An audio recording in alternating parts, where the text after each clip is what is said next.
As I'm sure you're all aware, the Geneva Motor Show got cancelled this year due to the coronavirus, but manufacturers still had new cars to show off, so we want to rattle through a few of those so you have all that information in one handy place. I'm joined by Henry Catchpole. Hello. And we're going to run through them. Let's get straight into it. Koenigsegg had two announcements that we would have seen at the show. Yes, and weirdly they sort of still went there and set up a stand and all that stuff. First off, Koenigsegg Jumeirah. Jumeirah meaning to give, and mirror, more, to give more, because it's what they're calling their Mega GT, because it's got 4 seats in it. And yet, as is the way with the Koenigsegg, it's still insanely powerful and incredibly quick. So, they first came up with this idea apparently in about 2003, 4 seats, as I said, 1,700 brake horsepower combined. So the power figures I'm going to read out. It's insane. I know. It's actually kind of more than that. If you add up all the power figures, you'd get to a total bigger than that, but 1,700 brake horsepower, obviously. At peak. Exactly. Yep. You can't have it all at the same time, Yep. so there we go. There are 3 electric motors, count them. 2 on the rear axle, Right. 1 powering each of the rear wheels, and they are 1,100 brake horsepower in total across the rear axle. 1,475 pounds-foot of torque in total across the rear axle. That used to be enough, Henry. It did, didn't it? Yeah. But there's more. But there is more. Because the exciting thing is the third electric motor is on the crank from the internal combustion engine. And that internal combustion engine is a 2-litre, 3-cylinder turbocharged engine. Right, you got your head around that? Yeah. Now, so with 2 litres and 3 cylinders, how much power do you think that's going to produce? Well, from a 2-litre 3-cylinder, I wouldn't expect... Don't tell me. It's 600 brake horsepower at 7,500 RPM with 412 pounds-foot of torque spread between 2,000 and 6,000 RPM, which is pretty incredible, isn't it? And it's got 3-valve technology in it, so it's basically a camless design. So there's no camshafts. No. So each of the valves individually controlled by electronically, hydraulically, pneumatically actuators inside there.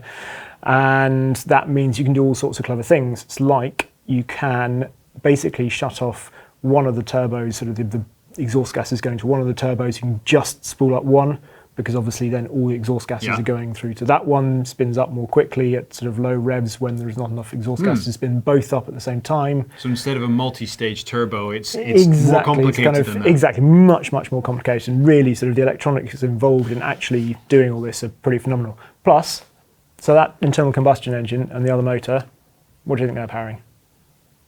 What the other electric motor is powering? Well, the electric motor and the internal combustion engine all going to the front wheels. Just to the front wheels? Just to the front wheels.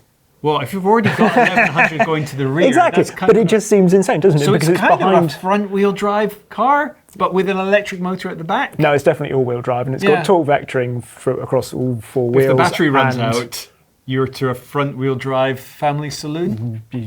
Yes, possibly, yes. Yeah, maybe. Oh my God. Christian von Koenigsegg is a mad genius. He is, yes. 0 to 62 miles an hour, 1.9 seconds, 250 miles an hour, estimated the top speed for a 4-door, 4-door, I'll come to that in a second, 4-seat car, because it's got one big door on each side, which is pretty cool in itself when you see those arcing up. It looks pretty impressive. What is the land speed record for someone driving with their children in the back? I don't know. I think it's just labelled as irresponsible. So we'll find a country where they might be a bit more tolerant of that, and maybe we can find out. Yes. April Austin, if you're watching, we're going to have some fun. There are actually, though, funny you should mention that, there is ISOFIX in the rear seats. And it also has 8 cup holders. Right. So 8, that's quite a lot for 4 people, For 4 isn't people, it? yeah. But each person gets 1 cooled and 1 heated, which is nice touch. And luggage space, I'm glad you asked, actually, because there's room enough in the front for 1 carry-on, but there's 3 in the rear as well. So each person inside, Has you can take your bag. Exactly. Which I'm I sure think they'll is, sell you very expensive custom-made luggage that fits it exactly. I'm sure they probably will. Do you know how many they're going to produce? 20? 300. Oh, that's quite a few. Yeah, and $1.7 million starting price for each one. Money means nothing anymore. It means something to me, but there we are. But there's at some point where, I can't afford that. But that wasn't the only car It wasn't. Koenigsegg had. No, they also had the Jesko Absolute. So you might remember last year we saw the Jesko, which had a big rear wing on it. Named after Christian's dad, I believe. I think that's right. Yeah. Yes, yeah. And but they sort of hinted at the time that it was going to be incredibly quick, as they all are obviously, but really quick. And this is the really quick version of it. So they've said this will be the fastest homologated road car they ever produce. That's saying something. As in, we could keep going after this, but this is it. We're not going to chase numbers anymore. They reckon this will do. They'll crack the 500 kilometre an hour barrier, which is 310 miles an hour. So at some point in the next couple of years, we might see one doing that. And actually, it looks probably nicer, better, more sort of homogeneous and sleeker than the standard track aimed Jesko. So because it's got the sort of no rear wing, but it's got these two sort of spars off the back, which look as though the wing should be mounted, but they actually, again, have an aerodynamic property to them because they create vortices or vortices off the back and help stick the car to the road. Slightly softer sprung because you haven't got the downforce on it, and which could potentially make it more fun to drive, Christian von Koenigsegg seems to say. So yeah, and you can choose either one. It's just when you spec, as I know you will obviously go on the configurator and say I want a Jesko, you simply click the box for the track version or the sort of the fast one, there you the go. top speed one. So there we go. There's a Koenigsegg-sized hole in our coverage on Carfection. Let's make 2020 the year that we fix that. Yes, we were talking about that. So right, moving on. No, won't do that. Don't do it with your laptop. No, we're sticking with cars that are good looking. Hyundai. Yes, Hyundai. So this is a proper concept, so it's not something we're going to see out on the street anytime soon, although it would be good if we did, because it's called Hyundai Prophecy, and it's designed by Luc Donkerwolke. He's a brilliant designer. I've always really liked what he does. Some of the things you may have seen or know of that he's done at the Audi A2 in the past, particularly though Lamborghini, Murcielago, and the original Gallardo. Which are just, I think, really, really some of the best bits of design we've seen on Lamborghini. Pretty much ever, actually. Definitely Murcielago, yeah. Gallardo splits people a little bit. Yeah, but I love those, those blocky rear lights and stuff. It just looks so modern, doesn't it? I don't think it's really ever been improved upon. Also, the original Fabia from late 90s Fabia, when we did that cool diesel VRS. We'll come back to the Fabia, or Skoda VRSs later. But yeah, just the Prophecy, beautifully smooth, sort of pebble-like design, all black, and just a lovely looking thing inside. It's got joysticks instead of steering wheels, so obviously that's a good sort of concept style thing to have, isn't it? You always have to have something on there that you're going to throw away for the actual car, even if it's just exactly that. Cameras for mirrors. It has the only thing that's slightly interrupted is on the rear deck there is a spoiler which it sort of smacks. Spoils it? Well, yes, smacks rather of Mark 1 Audi TT. Okay. That obviously had a spoiler because it had certain instability problems at high speed with the original beautiful design. So yeah. But you sort of think if this is just a concept, I'd have just got rid of that. No one's going to exactly. It's not sort of. Anyway, there we go. Nonetheless, looks good. Well, from cars we won't see to one that we absolutely will. Morgan. Morgan was meant to have some very exciting news that they've thrown out the old Plus 4 and replaced it by a new car that they're calling the Plus 4. Yeah, but they spelt it this time. Spelt it with letters instead of numbers because progress. There is already a film on this car. We were actually lucky enough, I went to Malvern, if I pronounce it correctly, to see the car in person before the show. So luckily we have some coverage of that. Some highlights, it's now on the same platform as the Plus 6, which you went to see last year and you've driven already. Highlight for me, wire wheels. Wire wheels, yes. They just look really cool, don't They've managed to retain that on the Plus 4. It was really going to be difficult, but we talk about that more in the film, about what they've overcome to make sure they could retain that as an option. We will hopefully be driving that car later in the month. Right, let's move over to the VW group, starting with Bentley.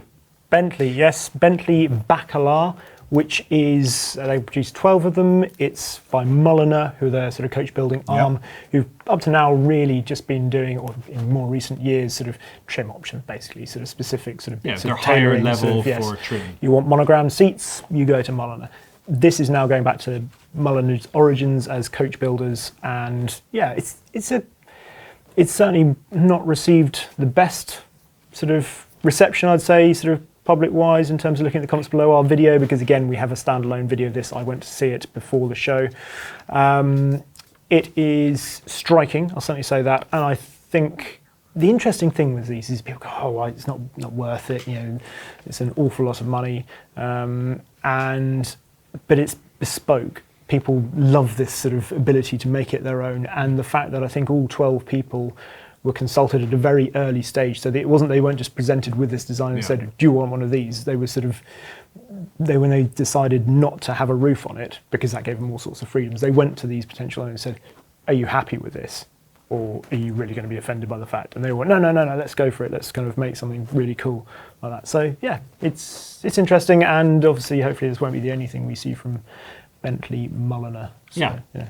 I mean, some people might say it just looks like a GTC in a body kit, but not me. Sticking with the VW group, right at its core, VW has a new Golf. Yes, and specifically a new Golf GTI, the Marco Golf GTI, which is, well, kind of more of the same, really, because it's still got the EA 888 engine, Which ain't broke. Well, exactly, this is it. So it's still got the 2-litre 4-cylinder turbocharged engine. The power outputs are now basically what the performance pack were before, so 242 brake horsepower and 273 pounds-foot of torque. Importantly, you still get a 6-speed manual gearbox if you want it. Yes. You also obviously got the 7-speed DSG as well, but you also get the electronically controlled limited slip diff from the performance pack, which made a massive difference. I've talked about it before. It's a really cool thing. So yeah, that's great. Upgraded brakes as well, and usual McPherson struts, multi-link rear. Yeah. It's evolution rather than revolution. Yeah, very much. I think the styling, it's not wild styling. Actually, I think they've picked up a couple of points almost possibly from Porsche, obviously elsewhere in the group. Yeah. Because you look at the new sort of bumper section, there's this sort of broad, it goes all the way across the front bumper now, this sort of, this grille. And also inside, the gear selector you have DSG looks pretty much identical, or just VW's version of the one you now find in Porsche for PDK, which is a bit odd. Talking of the bumper, you can get the sort of LEDs within the hexagon sort of grille that light up, which looks quite cool. There's also a light bar that goes across the front, so usually where you'd find the red pinstripe, which is still there, there's also a sort of little light bar that goes across the front, which is a bit Knight Rider or something like that. I think it's optional. I'll take that. But yeah, obviously, but then you still got things like the golf ball gear knob inside. So I love the idea of a VW and Porsche beginning to share a little bit more of looks with each other. It goes back to like the original Beetle and the early Porsches and up to the 911. Yeah, there you go. Brilliant. Other things with it, just say wheels, because that's always something that's quite fun. Golfs have become known, GTIs have become known for their wheels. Look pretty funky. 17s is standard though. Pretty small for a current These car. days everything feels like it's over-wheeled, so I quite like the idea of something a bit smaller. Exactly, but they still look pretty cool. And that leads into, there's obviously GTE and GTD, which have been released pretty much at the same time or announced, and they're saying that they're going to be set up very much the same. They want to have parity really in terms of sportiness and handling across those three cars. And the GTE in particular, they want to be kind of really, up there. So it's got the same power output, 242 brake horsepower for a plug-in hybrid. Really? Yeah. That's impressive. So they've really, really upped it, and they've increased the sort of battery density. It's now a 13 kilowatt hour battery in there. So that's, gives it much more range than it had before, about twice as much. So maybe we should see if we could get all three variants out at the same time and do some kind of comparison. Staying with the group, we'll move over to Skoda. Yes, because they have announced the Octavia VRS IV. I think it's IV, not 4, because it's a little I and then a big V. In fact, the V's are different. So VRS, the little V for RS, and then IV, big V. What's going on with that? I don't know. Anyway, it has exactly the same drivetrain as the Golf GTE we were just talking about. So that is... It's almost like they're built on the same platform. platform. It's weird that, isn't it? Yes, exactly. 1.4 litre TSI turbocharged petrol engine, mated to an electric motor, so 242 brake horsepower, as I said, 295 pounds-foot of torque, 0 to 62 miles an hour in 7.3 seconds, 152 miles an hour flat out. Sport suspension, 50 millimetres lower compared to a standard Octavia, saloon, estate. There we are. Familiar sort of wheels again, like Golf, Lamborghini sort of looking. So it's fine. There will be petrol and diesel variants as well. So there we are. Excellent. Moving right to the far end of the VW group, Bugatti had some to show off, something that you did actually get to lay eyes on. Yes. At the last minute, we managed to pop over to Molsheim and go and see this one evening. And yes, it's the Per Sport version of the Chiron. Right. So this It's definitely not like the last one where I kept calling it a variant, the Devo. But that was just Devo, whereas this is Chiron Per Sport. Yes. This is a variant of the Chiron. Yes, it is, very much so. And it's a slower one. Well, at least it hasn't got the top speed of the other one. So, but that's allowed. New car, it's slower. Exactly. So, but that can be good. We do have a standalone film on this as well. Exactly, you go into detail of why that is the case. Links to all the films that we have already done are in the description below. Bugatti, France. Let's stay in France. Let's move over to Citroen, who had a car there that we have seen as concept before, but is now becoming a reality. Yes, the Citroen Ami, which you know more about, really, because yes. you saw the concept before. I drove the concept, actually, very briefly. The idea that you can make a vehicle that's as capable as an urban car, but available to young people, maybe as young as teenagers. So I think 14 in France is the legal age at which you can drive because it's a quadricycle. Quadricycle, yeah. But it's still a car. You still got the protection of a car around you. And the idea is that this is a ride-share kind of platform, very highly efficient in terms of manufacturing. The doors open reverse. They're asymmetric, sort of. Well, they're symmetrical doors. One's suicide, one's not. But the doors are all the same door. Right, so you can manufacture the same door and put it on the left and the right because they open in opposite directions, which is kind of nice. Has a completely wipe clean interior because it's for a rideshare intended. Like one of those sort of Formula 1 hotels in France, with the showers, where it's just the whole room is just hose it down. And, yeah, because the stuff you get up to in those rooms needs to be hosed down after. It is very, very cheap, very, very potentially very, very fun. And how Citroen sees the future of mobility, I didn't think we'd be seeing it as quickly as we have because I only drove the concept last summer.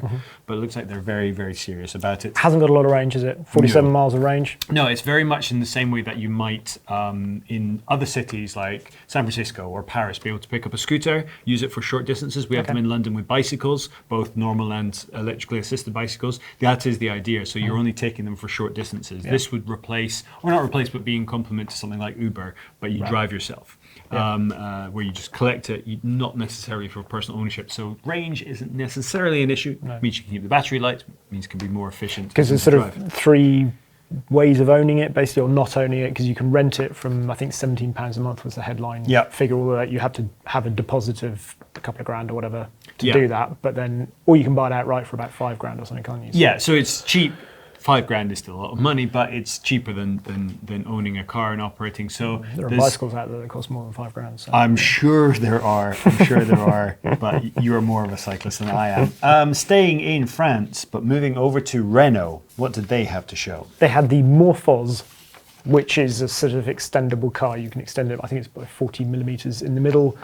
The idea being that you could have a sort of more compact car for the city with a shorter range, then extend it, slot in some more battery power, and then so you do add more, because I was going to say, if you extend it, you're not changing the weight. No, so the range. No. So I think it's just a concept. But I think they're trying to show how you could have flexibility within a platform for future cars that they might produce. So it's quite interesting. Oh, yeah. I guarantee the person who came up with that had a lot of people over for Christmas dinner and was extending their dining room table. I went, that could be a good idea. Right, let's move from France just slightly across to the east to Italy. Alfa Romeo. Alfa Romeo. Well, yes. This is the Julia. I can't. So you must go and look this up. Once you've watched this film, go and find somewhere the film that Alfa Romeo put out, which is the car basically driving around the factory.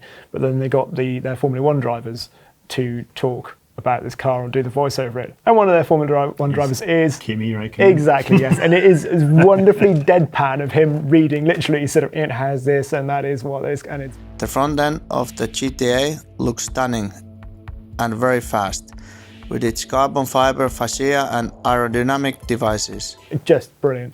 So yeah, it's very funny. But the actual car itself does look really, really exciting, really, really cool. This is the GTA or GTA M. The GTA being slightly more sort of road usable, I suppose, than the GTA M, which is stripped out and is effectively a 2-seat version of it with a roll cage in the back and bucket seats, harnesses, that sort of thing. But yes, it keeps the same engine, 2.9 litre V6 turbocharged, but powers up to 533 brake horsepower from 503. Weight has gone down by 100 kilos. It's still not the lightest car, so it's 15-20 kilos curb weight, but there are 100 kilos loss is still 100 kilos loss. And the exhaust, titanium, a Krapovich, which is, and a Krapovich exhaust is actually on the Koenigsegg as well. Yes. Lexan rear windows in this Alpha. Is that part of the weight saving? Exactly, yes. Carbon roof panel, carbon bonnet, carbon front bumpers, carbon wheel arches, rear arch inserts, and the drive shaft is carbon as well, which should obviously improve response. 50mm wider tracks front and rear, which has led to the slightly odd looking sort of add-ons at the rear arches, which are in black, which kind of you think, they look a bit stuck on, but then if you think of the Auto Delta style sort of arches on GTA, originally they were always just sort of riveted on, looked very... There is something about so there's something like kind of... RWB kind of idea of it, just exactly, we're going to show you how we've added them. Yeah, so they're not obviously riveted on, but there's that sort of add-on look to them. 20-inch centre-lock wheels, and then there's a carbon fibre splitter, and then on the M version there is a big old rear wing, but kind of slightly weirdly. So it's been, as Kimi says, designed by Sauber. It looks very beautiful, but on the top bit of it, a very odd sort of stuck-on gurney flap, sort of carbon fibre. And I can't work out whether it's just a sort of something that they were trialling and it sort of got left on there for the show car or something, but it looks very, very odd. Anyway, I can't imagine it's going to make it through, but perhaps it will. So, yes. Well, the fact that Alfa Romeo are doing well enough to make performance variations of their cars is a very, very good sign that we're all very grateful of. Saying in Italy... no, I was just going to say, because the one thing I'm worried about with it, it's all great, all fantastic, but I love the standard car. Yeah. Stiffening it, no down, the gearbox, still got ZF 8-speed auto in it. How's that going to stack up with all this? 2, it's not the worst gearbox. It's not. No, not at all. No, it's not. And it's brilliant. Absolutely, there's no problem with it whatsoever in the standard car. I just think when you're upping it to, I think they're expecting prices to be like 100 grand potentially, and you've got bucket seats in there and harnesses and stuff. Suddenly, a dual clutch. Is it going to suddenly become a slightly weak point?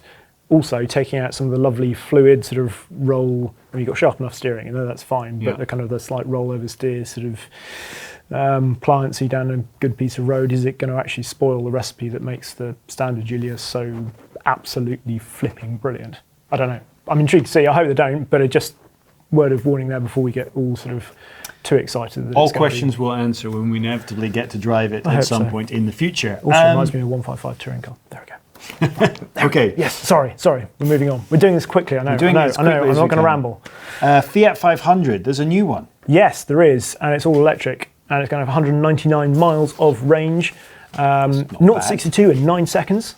That's for electric car. It's on the low end, but 0 to 31 in 3.1 seconds. That's where electric cars are fun. 0 to 30. That's where you get the most out of them. Yeah, absolutely. It's a smidgen larger. It's got a sort of split headlight design, and they've revealed it first in convertible version, or that sort of fabric roof like the original, like my sister's original one had. Where you can roll it back, stick your head out the roof if you're tall like me. Brilliant. That actually reminded me on the Amy concept. It had an open roof, which reminded me of the Chevaux. Yes. That opened up like that as well. It has an eco-focused driving mode called Sherpa, like the Himalayan. Yes, the Nepalese people who help Edmund Hillary climb up Mount Everest, and everyone else who heads down there. Right, cultural cul-de-sac aside, moving over to the Germans, you got a chance to see, when hardly anyone else did, the new 911 Turbo S. Yes, I did, in the design studio at Weissach, no less. It's new. It looks kind of as you'd expect, I suppose. It's still very understated. Looks great in gentian blue. There's one there and that. It's very quick. I think it's just still a cool thing, isn't it? I think just that it's a turbo. You know what you're going to get. Turbo with a big T, because it's still the model name as opposed to every other Porsche, which there are very few that aren't turbocharged anymore. It's now a brand name as much as anything, sub-brand, so it's... Also, just in case, we need to give you a reason to go and watch that video. I mentioned the very, very first 911 Turbo road car, which we saw in the museum that morning because we had some time to kill before we could go and see the car. So I had one around there, which is always fun. And if you look at the back of it, it's interesting because it's a narrow-bodied car rather than a wide-body, which all of the others are. And also on the rear deck, it has Carrera. So it's the only Turbo that has Carrera on the rear deck instead of Turbo. Like a collector's edition. Exactly, yes. Link to that is in the description. And while I think of it, we also have a film that we did with Magnus Walker called Turbo Fever, talking about his collection of 911 turbos. If you want to see more information on Porsche turbos. Ever-expanding collection of turbos if you follow him on Instagram. But check that film out as well. Now, staying with the Germans, Mercedes. What did they have to show? Mercedes. They had a facelifted E-Class, which on the face of it didn't look particularly interesting until you sort of delved down a bit more. And I read something that the E53, which I ran a long termer of, which you can see all the videos of, has had a sort of a refresh in terms of the front is being made to look more like its sort of bigger brothers, the full fat AMGs, if you like.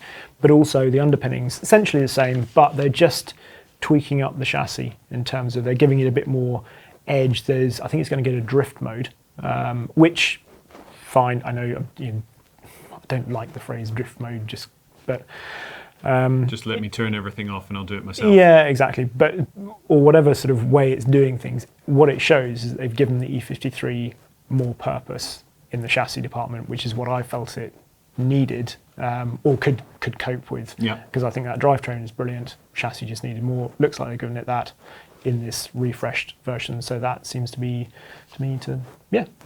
awesome. It seems good. Right. Maybe this time next year you'll be talking about how your long-term loan of that one had been, and whether or not that improved. Right. Staying in Germany, moving from Mercedes to BMW. What were the Bavarians showing us? Or going to show us? They were going to show us the i4 concept, which, as we know, with BMW, they tend to be sort of pretty much final production sort of things with their concepts. Yep. So it is, it's all electric. And I'm going to try and do this without mentioning the obvious design facet of it. So 523 brake horsepower, 523 brake horsepower, 373 miles of range, which is pretty good. So 80 kilowatt hour battery pack, charged up to 80% in 35 minutes. It looks quite conventional, apart from what we're not mentioning. It's got illuminated blue highlights sort of down the doors and around the rear diffuser and around the bit we're not mentioning. Inside, nice and airy, sort of glass roof, touchscreens. It's still got some of the sort of iDrive controller, but apparently I think a lot of it's still now going touchscreen, which kind of the way things are going. There we are, 0-62 in around 4 seconds, and they're talking a lot about the sound this is going to make. So they work with Hans Zimmer to create some sounds to try and, because it's a big thing about electric cars, isn't it? It's going to sound like you're driving inside Inception. Yeah, or sort of, exactly, sort of the barbarian horn, sort of gladiator kind of, style. I'll take that. Could be quite fun. There's a new design of the propeller badge on it as well, which we might see on other i models. But it looks overall quite conventional actually around sort of that, apart from that massive great grille on the front that I wasn't going to mention, but which isn't a grille anyway, isn't it? It's not even a grille. It is sort of because it's got sensors behind it, so they're calling like an intelligence panel or something like that. Which is... So I'm still thinking about Hans Zimmer doing the sound for it. Yes. That's got me as excited. Let's focus on that. Yes. Giorgio Moroder is also working on sound to make your car sound like Daft Punk. There's a video of that on our sister channel, The Road Show. Go and check that out. i4 in this case, it's more or less the shape and size, the footprint of a 4 Series, this one, as opposed to the i3, which is not like a 3 Series, and the i8 is definitely not like an 8 Series. But this now is so... Yeah, it's effectively the 4 Series Grand Coupe, I think, is what this is. Is this now how BMW are going to change their naming convention? BMW names don't make any sense. They look like they should, and then they don't. Anyway, that's a question for another day. It's also frozen light copper is the colour, in case you wanted to know. Ooh, that's a which I knew you did want to know. I do. Frozen light copper. That's a beautifully quite a sort of lyrical sort of... I'm thinking of a gin and tonic now, kind of like served in like a copper cup. Staying with the Germans one more time. what did our friends at Audi want to show us? They wanted to show us the new A3, which, like other cars, so the Golf, we're not going to get in 3-door anymore, by the sounds of it. Really? No. And yeah, we're not going to get the A3 in 3-door anymore either. So it's 5-door only, which is not necessarily a bad thing, because I didn't actually think it looked that good. The sort of A3 Sportback, as it was kind of the better looking thing, that sort of, almost an estate, not quite an estate sort of look to it. Curiously, so they've made them all, well, they say they've made them all look more like an RS, so they've kind of accentuated the arches, except it's quite, this is why we still need most shows, because it's really difficult to tell from the press pictures, actually, whether it has sort of accentuated the arches or whether it's just very clever sort of light playing over surfaces from Photoshop with this. But that's what they've tried to do. Anyway, we will get, obviously there's the S3 version, which I think should be seen fairly soon. It's just over 300 brake horsepower, inline 4-cylinder engine. But the RS3, they haven't confirmed power figures or anything like that, but it will get the 5-cylinder engine. Ooh, which is good. That is very good news indeed. Yep. That's that for the Germans. Now over to the United Kingdom. And the cars that we shipped from here to the show and had to ship right on back again, starting with Aston Martin. Aston Martin. Yes. Now, we do have one film from Aston Martin on the site. Why don't you tell the nice people about the V12 Speedster? Well, yes, Aston, it was all about sort of having the wind in your hair and in your face with the Speedster. It's essentially based on it's basically a DBS without a windscreen. They're going to produce 88 of them at a cool £765,000. It's a bit hefty looking, and it is a bit hefty in the old curb weight. It's 1,800 kilos, which is about 300 kilos more than the Monza, lot more than an Elva, McLaren Elva. Counterintuitive to what you think a Speedster would be. Exactly. You can see why, because it's lighter than a DBS or a DBS Volante by about 140 kilos. So they have stripped weight out of it, but it's just still a big car. It's got a twin turbo V12 in it. It looks really, really big. In person, does it feel as big as it does look in the video? Yeah, that big, and that is the thing with Speedsters, isn't it? You have this big long bonnet to them, and nothing to break it up. Exactly. So that's But having said that, I know they get an awful lot of criticism from certain corners. People seemingly really, really don't like them. But I just think, well, I still quite like the idea of driving them. When done properly. There's some cool pictures out there of somebody, power slide lovers, sliding his Monza around up in the Alps and stuff like that. And you just think, it's a pretty cool thing, isn't it? Supercars don't make sense anyway, so... Nothing makes sense anymore, people. The world's gone crazy. Right, staying in Britain, McLaren. No, we haven't finished Aston yet. I've already thrown my paper away. Well, it's all right, don't worry, I'll tell you about it. It's the Vantage Roadster, so... It's not really kind of, it's Vantage, but they're, as you said, they're very much about wind in your hair, wind in your face. Exactly, yes. Vantage Roadster, so same 503 brake horsepower, 505 pounds for the torque, not 63.7 seconds, top speed 190 miles an hour, it weighs 60 kilos more, so dry weight of 1628 kilos, again, pretty porky for that sort of size of car. Perhaps biggest thing, they've brought back as an option, not just on the Roadster, but also on the Coupe, the old sort of style grille. So it's called the vane grille. So if you think of Coupe had the sort of, well, we show pictures now, but sort of that slightly catfish-ish sort of look to it, whereas this is a much more traditional one without the bits on the edge. So you can now choose which you would like on your Roadster or Coupe. So yes, there we go. It starts at £126,950, and we should be driving it relatively soon. Excellent. This is Aston Martin, who we previously were very worried about, but looks like they've been saved. They've been saved. Indeed. In fact, we had to cut a bit out of our last footlock because the very next day the news changed. That piece will never be seen. As I said, McLaren, they again, like with the Speedster, link in the description below to the film that Henry shot on that. But you also got a chance to have a look at the new McLaren LT car. Yes. We had the name confirmed of what it was. We just had it down as 720 LT, but it's called the 765 LT. 765 LT. Yes. And again, lots of people saying that I think McLaren get bored of its carbon tub. It's obviously the same engine, basically, in terms of same fundamental 4-litre V8 turbocharged. But I I understand McLaren seem to shove out a new model every day, and it's difficult to determine which ones are actually important.